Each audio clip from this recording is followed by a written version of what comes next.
a mere 24 hours after President Trump was sworn into office. A national day of women's marches were held across the country. Minnesota's march was in St. Paul with numbers that reportedly have broken city and state records. Our Sarah Rudlang caught the action of the march and is live in our newsroom now with the latest. People packed the Minnesota State Capitol grounds for the Women's March Minnesota. It's part of a national protest aimed at President Donald Trump's position on women's rights, but it also focused on topics of immigration, civil rights, and other issues.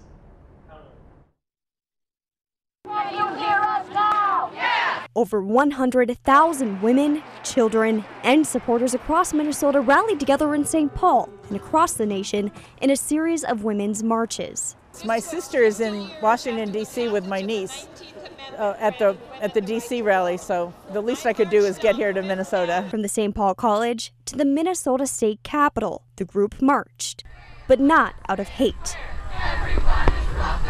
Instead, messages of women's rights, immigration, and civil rights rang throughout the crowd. My goal is to stand up for women, to stand up for diversity, to make sure that we have a seat at the table and that we are not on the menu. State lawmakers and representatives made it clear the results of the 2016 presidential election would not stop them from having their voices heard. We want to show those who bring oppression, prejudice, and fear to our union that we are bigger than their rhetoric.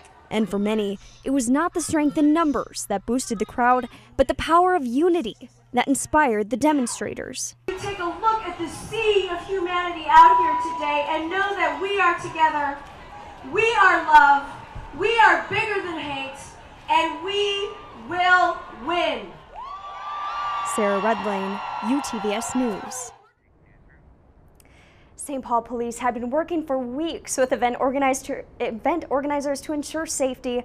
The police department said they did make one arrest of an adult male counter-protester who marchers reported was spraying chemical irritants into the crowd. That man was booked into Ramsey County Detention Center for aggravated assault. So Sarah, were organizers expecting the turnout to be as big as it actually was? Well, this crowd was quite a bit bigger than what was anticipated. Organizers originally had just over 20,000 people RSVP through their Facebook page for the event, but the crowds turned out as this is a big effort that's going on around the country. So Sarah, any word yet on what they expect to do next? Well, it took about 100 women who came together after the election to organize this Minnesota Women's March. And they told me they're looking into forming an official nonprofit to keep hosting events like this and tackling issues of inequality. All right, thanks, Sarah.